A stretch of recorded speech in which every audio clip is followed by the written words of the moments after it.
I am the youngest of 11 grandchildren, so my time with him is shorter than most of my siblings and my cousins. But I knew he was an attorney, but of course at 6 and 7 years old, you just, all you were thinking about was where we're going to go eat and what are you going to get me for Christmas.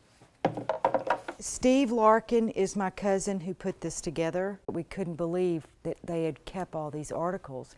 So discussing it with my siblings, I was thinking, do you understand? His case, Ashcraft versus Tennessee, is in all my CJ textbooks when it talks about Miranda warnings, so I called Felicia and asked if Sam Houston would be interested.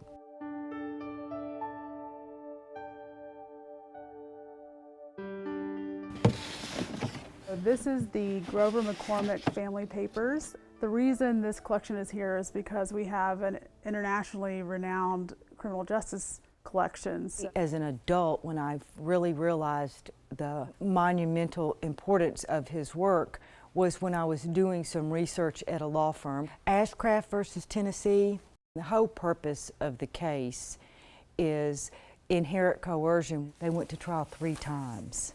And then he was involved with defending Jerry Lee Lewis, and that's a name that, unless you're really young, we're all familiar with.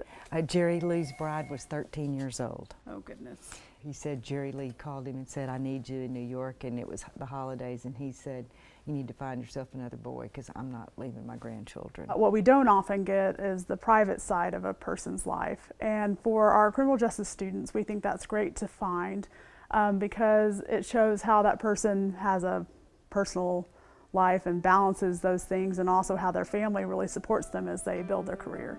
I think that it's important for donors to realize that a lot of times people think that their collection is not worthy of belonging to a special collections. But I would encourage people to leave that up to me and let me be the bad guy or the good guy. I've found my grandparents' generation, they want to throw everything out. They think that their lives didn't contribute enough to be important enough to donate to something like a special collections or a museum, and a lot of that stuff ends up on the curb, and so a lot of that history is disappearing.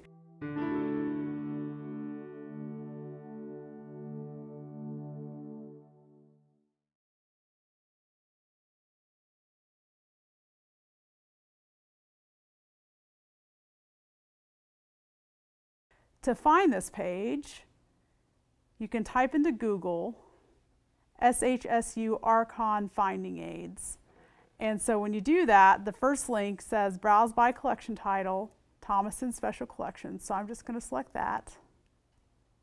And here's all the finding aids available at Thomaston Special Collections, and they're in order by last name. So right here you see that's Grover McCormick, and that's exactly what we want.